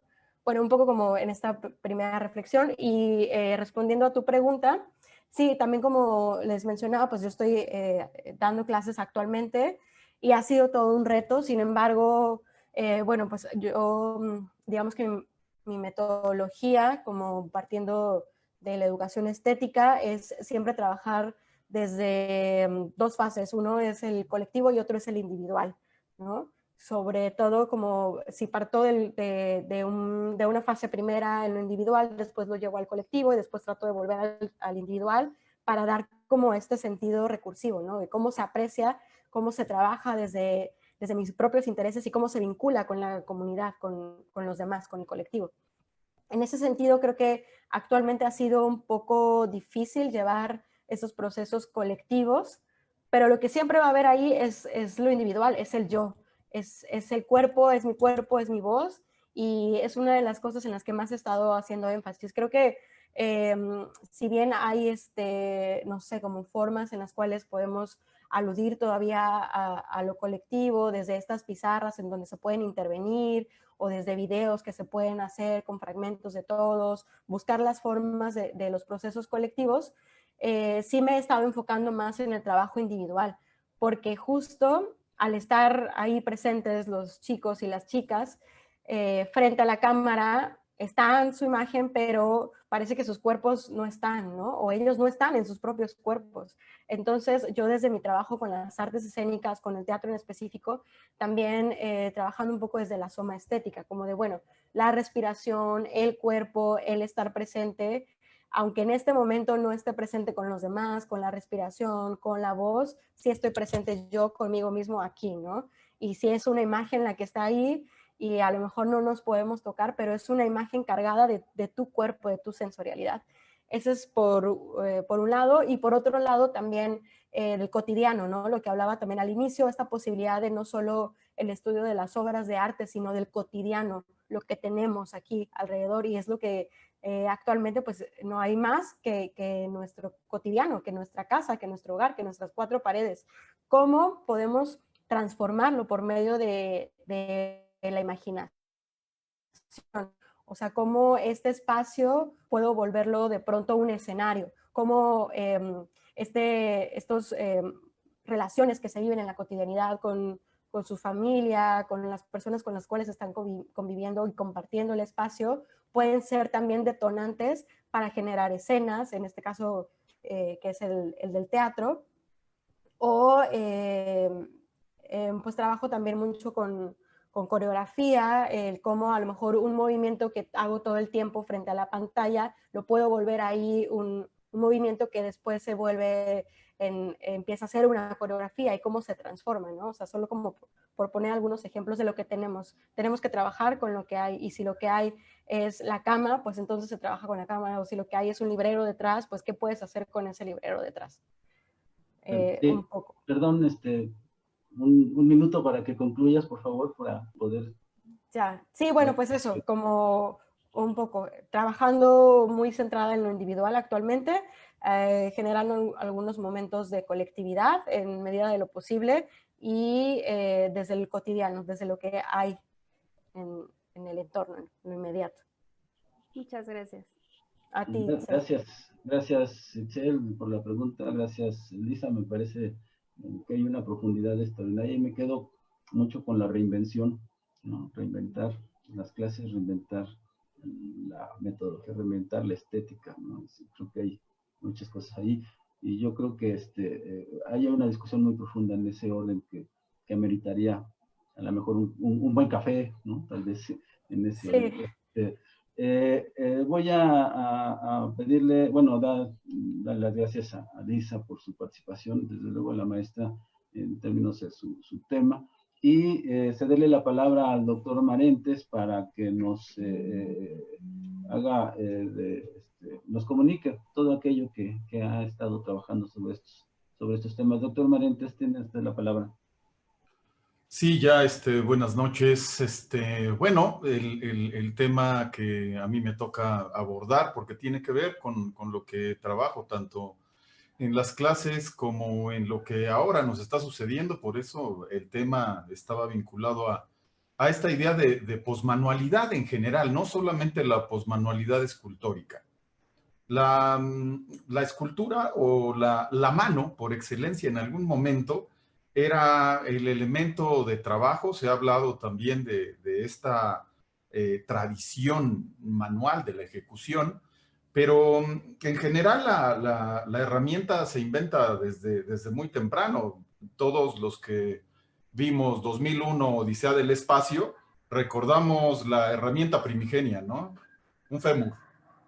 Entonces, a partir de este fémur en la imagen de la película, donde se empieza a utilizar como herramienta y después la herramienta es lanzada al aire y se convierte en la estación espacial, que no era la Estación Espacial Internacional en aquel entonces porque no existía, pero ese es el desarrollo, todo lo que ha recorrido la tecnología para alcanzarnos hasta hoy y ponernos al alcance unos con otros a través de estas pantallas, ¿no?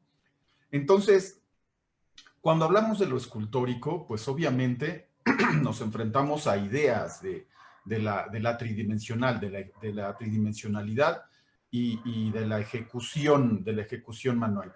Y ahí hay una cita que me gustó mucho de la obra de Da Vinci, el Tratado de Pintura, donde habla de la escultura. Él se atreve a hablar de la escultura con la evidente negación que tenía para el trabajo de Miguel Ángel, pero él se atreve a escribirlo y en una parte dice que la escultura no es ciencia, incluso se los voy a leer, ¿no? La escultura no es ciencia, sino arte muy mecánica, porque por ella su artífice suda y se fatiga. Y bástale a tal artista conocer las simples medidas de los miembros y de la naturaleza del movimiento y del reposo, que así ya dan fin a su labor, mostrando al ojo el objeto tal cual es, de lo que nada se admira, pues, el contemplador. No así la pintura, que es una superficie plana, que en una superficie plana muestra, a fuerza de ciencia, grandísimas campiñas y lejanos horizontes, ¿no? Ahí pone a la escultura como un ejercicio mecánico, ¿no? Lo aleja del trabajo intelectual, incluso sigue hablando de por qué la pintura incluso es poética y la escultura no lo es, ¿no? Y sigue todavía con esta argumentación entre la pintura y la escultura. No encuentro sino esta diferencia, que el escultor concluye sus obras con mayor fatiga de cuerpo que el pintor, en tanto que el pintor concluye la suya con mayor fatiga de mente. La verdad de esto puedo demostrarlo así. Cuando el escultor realiza su obra, aplica la fuerza de sus brazos y su martillo para despojar el bloque de mármol de otras piedras que exceda la figura en el que aquel está encerrada. Trabajo en todo punto mecánico y que muy a menudo se acompaña del fango que resulta de la mezcla del sudor con el polvo. Su rostro aparece embadurnado, como enharinado por el polvo de mármol que parece un panadero, y todo cubierto por diminutas esquirlas, cual si hubiese nevado sobre él. Y así, y sucia su habitación y llena de esquirlas y polvo de piedra, le sucede al pintor todo lo contrario. Y hablo de los pintores y escultores excelentes, pues sentados a su obra y a sus anchas, bien vestido, pulsa el levísimo pincel en graciosos colores empapados. Se atavía con la ropa que le place, su habitación está limpia y llena de hermosas pinturas. A veces se deleita en la compañía de músicos o de lectores de variadas bellas obras que son su gran placer oídas y sin el estorbo estrepitoso de martillos y rumores. No, así hasta yo quisiera ser pintor, ¿verdad? Creo que este comparativo acerca de qué hace el escultor ahora con este martillo. Yo realmente nunca he percutido un martillo sobre mármol, no, ni sobre otro material para descubrir imágenes. Mi trabajo siempre ha sido de otra manera, ha sido más constructivo.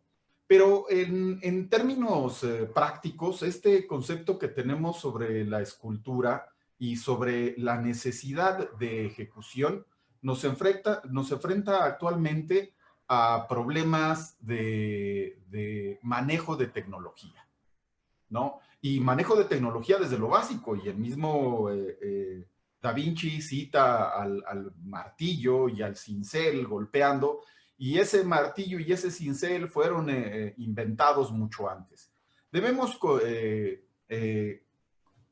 ver ahora a la herramienta como una conclusión cultural. Una conclusión cultural que no pertenece a un individuo, sino a un conjunto de individuos que han sumado poco a poco para llegar a lo que tenemos hoy enfrente. La tecnología y la técnica también tienen que ser un poco diferenciadas. Tecnología es esto que tenemos enfrente. Es una conclusión que ya está sistematizada de tal manera para poder ejecutar ciertas cosas, ¿no?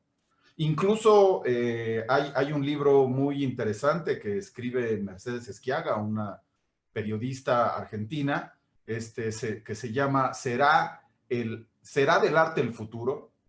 Y este libro tiene algo muy interesante. Solo escribió la mitad. Y la otra mitad del libro la escribió una inteligencia artificial que se llama GPT-3. Y esta inteligencia artificial lo que hace es aprender el estilo de la periodista, incluso lo que se dice de ella, y buscar en internet y alimentarse de miles y miles de libros, de estilos, de palabras, y logra completar este libro. La mitad lo escribe la periodista y la otra mitad lo escribe ella. Entonces, ¿a dónde nos puede llevar la herramienta? ¿A dónde la herramienta de por sí, que ya dejamos el martillo básico, el cincel básico, y ahora nos valemos de prótesis más avanzadas, ¿no? Y son prótesis porque el puño cerrado no tenía la suficiente fuerza ni peso para ejecutar ciertas cosas. Entonces nos empezamos a valer del martillo como esa gran herramienta que sustituía el brazo.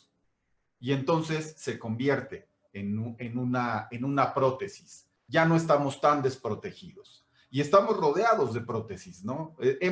Hemos inventado una minusvalía imaginaria para magnificar nuestras habilidades, ¿no? A partir de eso tenemos que empezar a hablar de ahora qué debemos conocer, y se ha hablado mucho en esta relación de lo que tenemos que dominar de la tecnología o comprender de la tecnología para que la tecnología no nos domine a nosotros. Respecto a esto, Jaron Lanier, algunos lo conocen, incluso es precursor de la inteligencia artificial y incluso sigue trabajando para Windows. Pero también es músico y escribe un libro muy simpático que se llama Contra el rebaño digital. Y en este libro aborda el problema de la tecnología, cómo comprender a la tecnología para apropiarse de ella y que la tecnología no sea un límite para nosotros.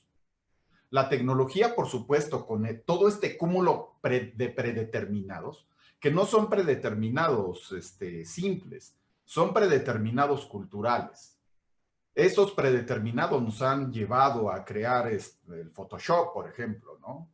Y los que llevamos en un principio, cuando estuvimos en la escuela, llevamos fotografía análoga, podemos encontrar siempre filtros específicos para algo que hacíamos en laboratorio.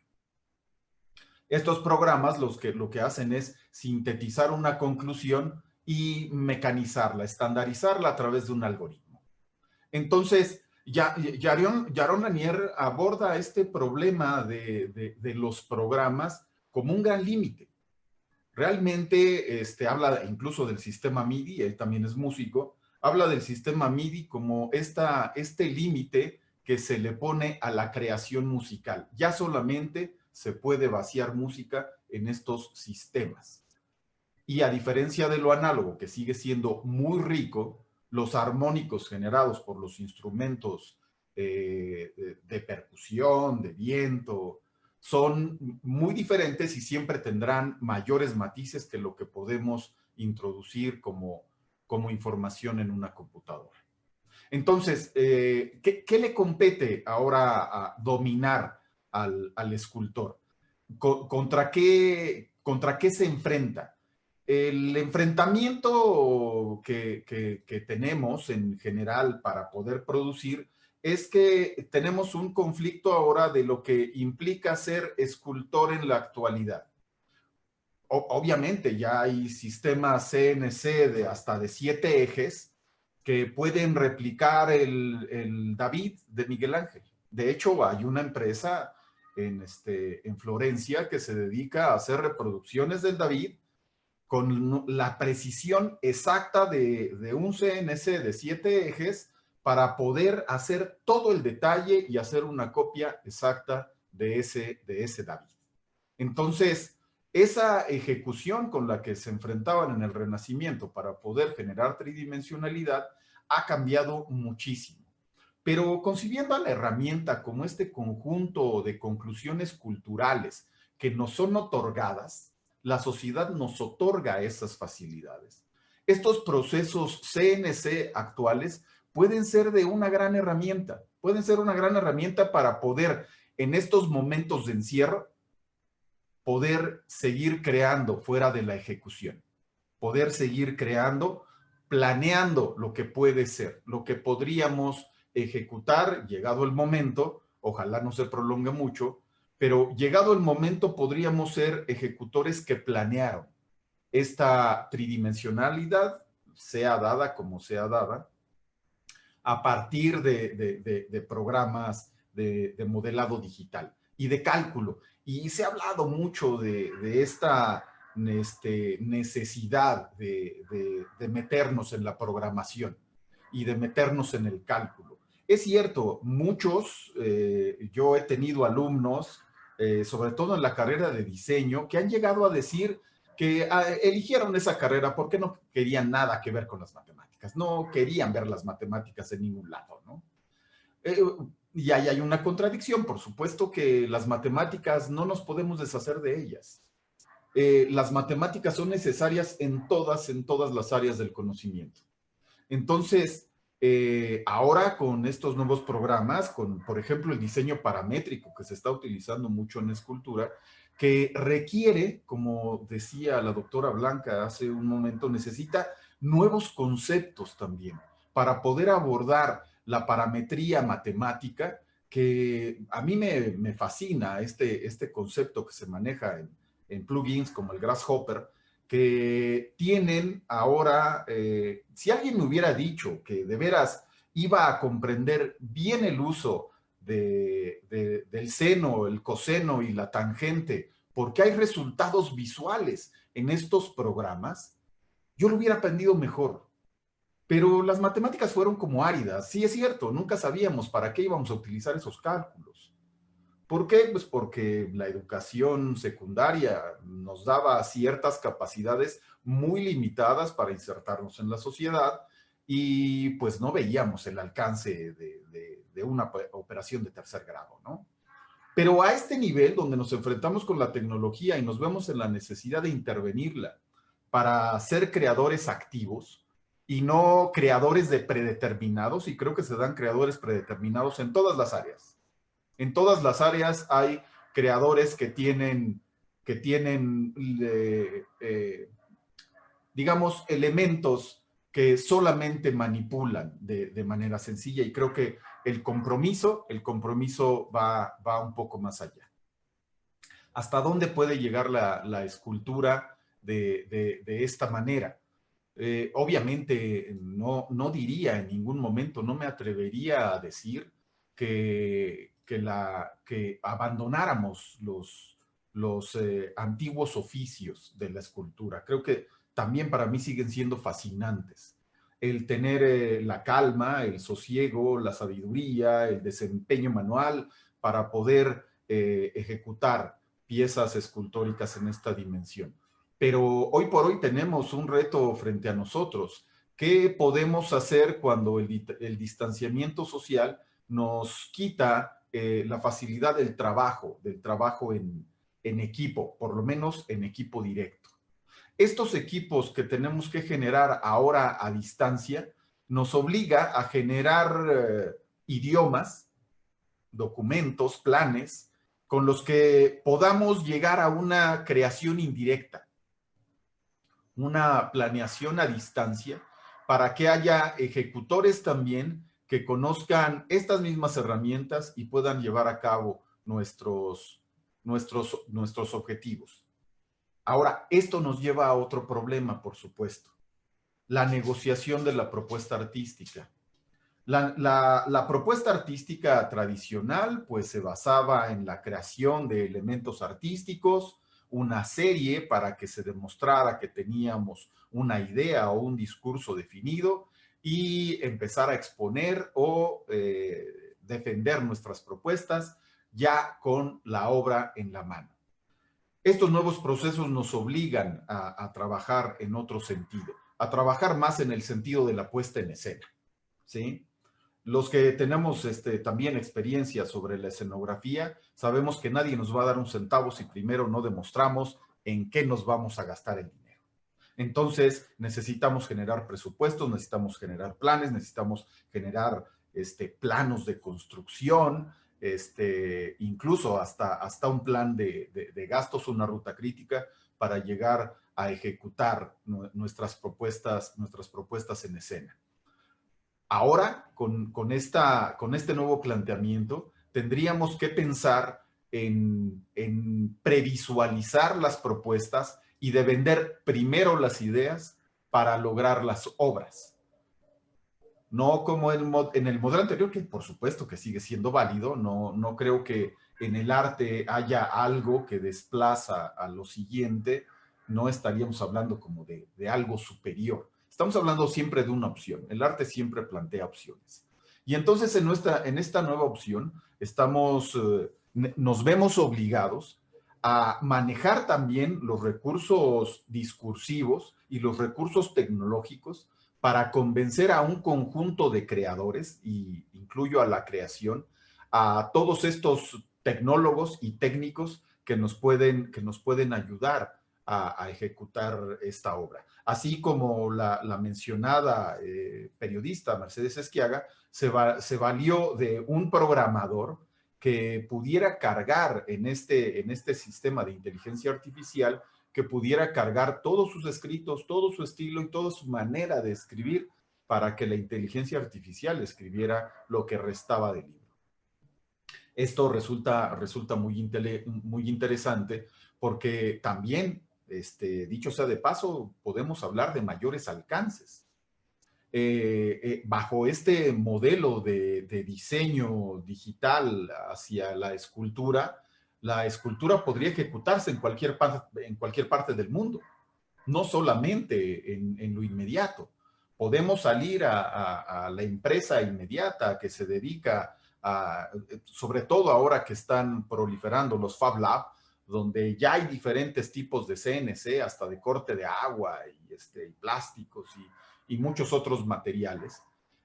También podríamos mandar estos archivos al otro lado del mundo y que fueran ejecutados con la misma calidad y con la misma propuesta, con los mismos resultados tridimensionales y con el mismo discurso artístico, por supuesto.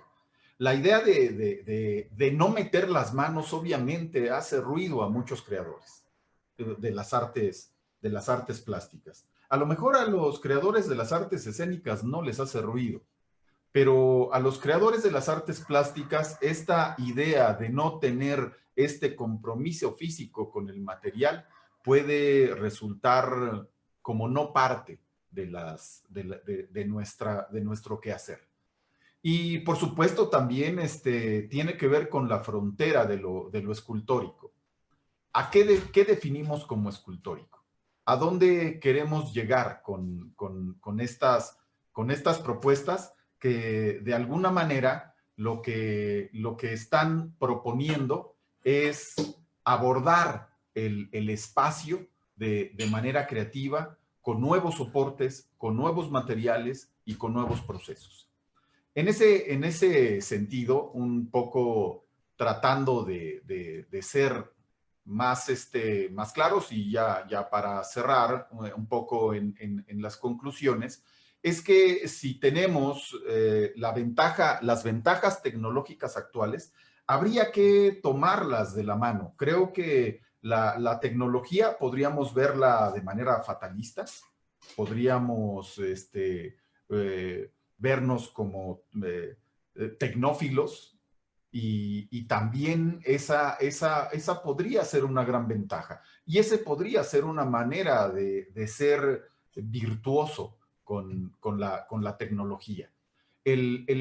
Porque podemos incluso ubicar dos tipos de virtuosos en estos sistemas. El virtuoso técnico es el que sabe todos los códigos, sabe todas las maneras de ejecutar, sabe todas las maneras de programar. Y el virtuoso creativo es ese que se atreve, que se compromete con la herramienta y que puede llevarla más allá incluso de para qué fue diseñada, para qué fue construida la misma máquina. Entonces deberíamos pensar en la actualidad que estamos frente a una opción, frente también a una oportunidad donde tendríamos que crear estos nuevos discursos, estas nuevas maneras de pensar, estas nuevas maneras de procesar, que en el sentido práctico pues tampoco son tan nuevas, ¿no? Afortunadamente la tecnología no nos encontró en un mal momento. La pandemia más bien no nos encontró en un mal momento. Teníamos ya estos medios de comunicación con los cuales podíamos llegar a comunicarnos, a establecer esta relación a distancia, que si esto hubiera sucedido en los 80s hubiera sido una tragedia. No hubiéramos tenido este tipo de contactos. El hecho de hacer una conferencia como esta, un congreso como frente a los medios, pues solamente hubiera podido pasar por la televisión. Entonces, ahora, visto al escultor como este creador de tridimensionalidad, que obviamente vienen otros conceptos como que se mezclan, yo sigo viendo a la escultura o al escultor como alguien que puede dedicarse al espacio en general, incluida la escenografía, la escultura tradicional, la ambientación, la museografía, como un compromiso de comprender el espacio.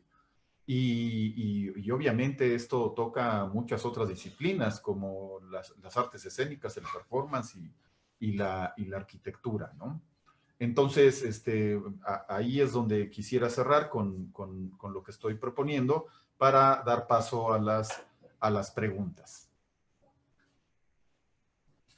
Muchísimas gracias, claro. Sí, doctor Marentes, muchísimas gracias. ¿Alguien que nos quisiera aportar alguna pregunta? Sí, otra vez yo. Sí, Itzel. Gracias por su presentación, doctor. Y bueno, mi comentario es el siguiente. Bueno, primero quisiera, justo como comenzar refiriendo esta pregunta que usted lanza casi al final. ¿Qué definimos como escultórico? Creo que esa es como una cuestión, bien importante. Yo estoy un poco confundida, preocupada. Tal vez quizás soy yo que no estoy como entendiendo bien la organización de los conceptos.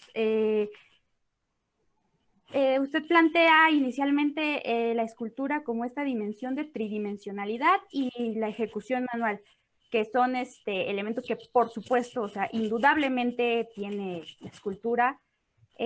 Sin embargo, creo que deberíamos preguntarnos si realmente podríamos reducir la escultura a la tridimensionalidad.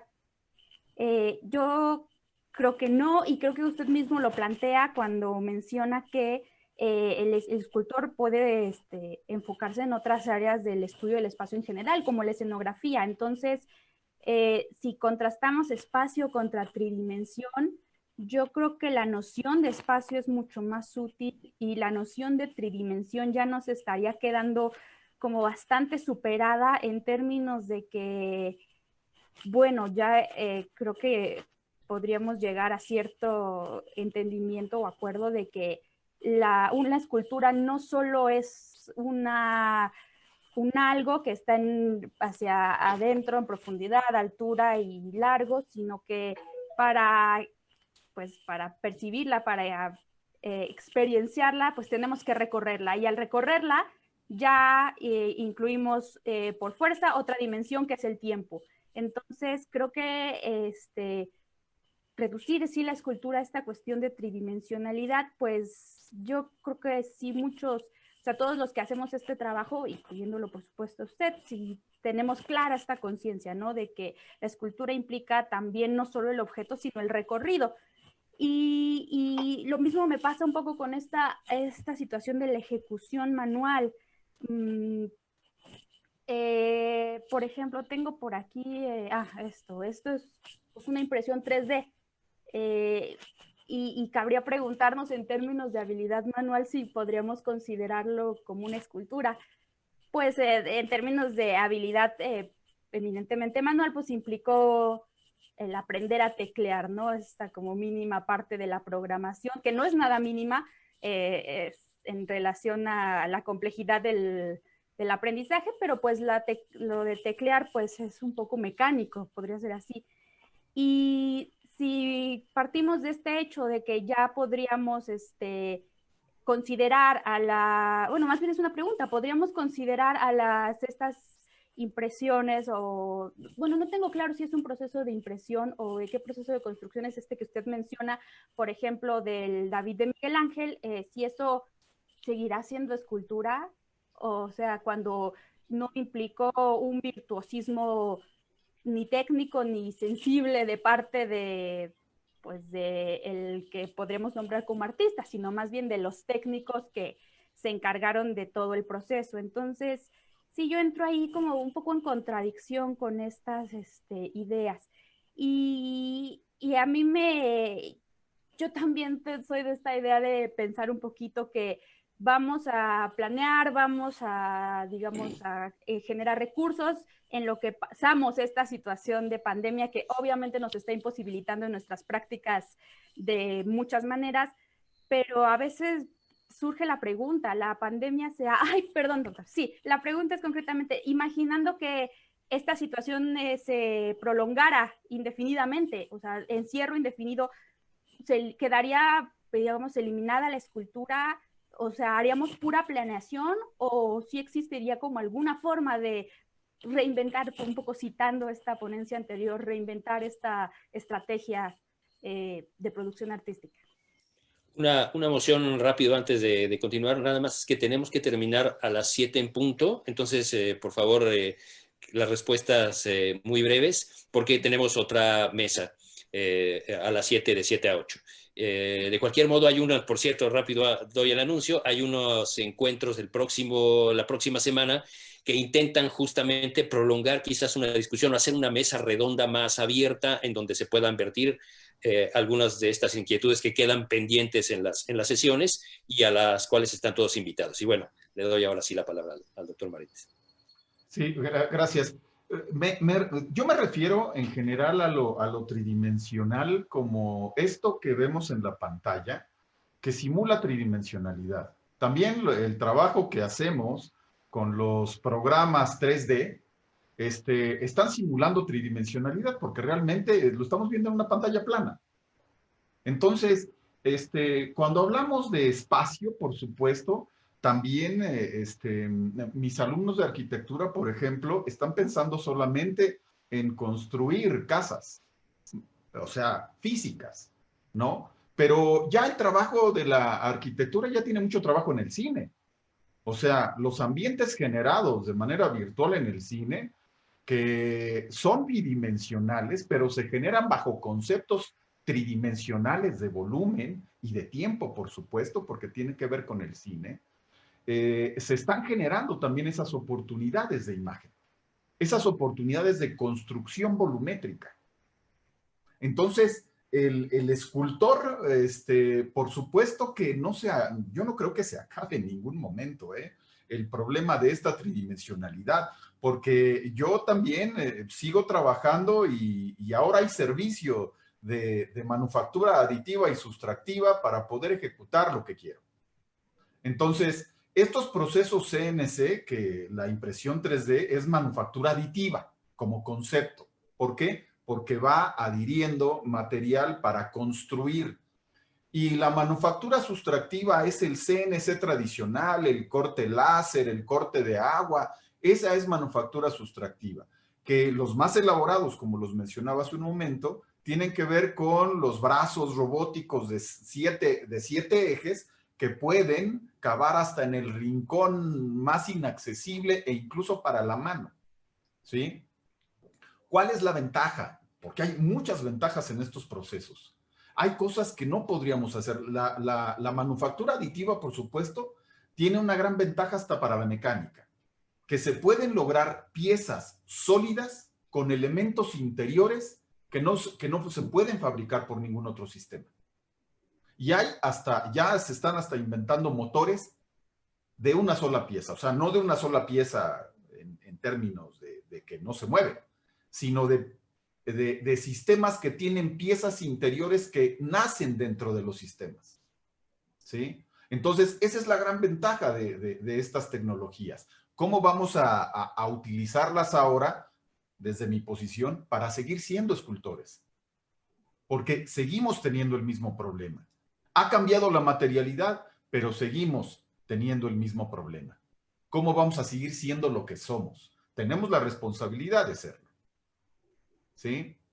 No sé si eso respondió un poco lo que estabas planteando. Ok. Sí, muchas gracias. Gracias. Sí, gracias. Gracias, doctor. Pues nos quedan 3 minutitos ya nada más para cerrar formalmente esto.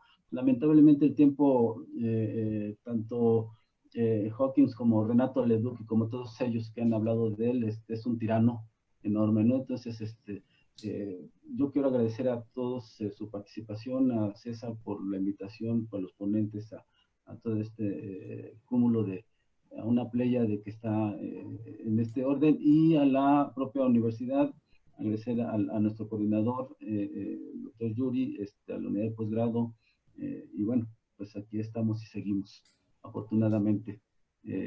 César, muchísimas gracias. Muchas gracias, Julián. Muy oportuna y muy, como siempre, muy enriquecedora tu intervención y tu moderación.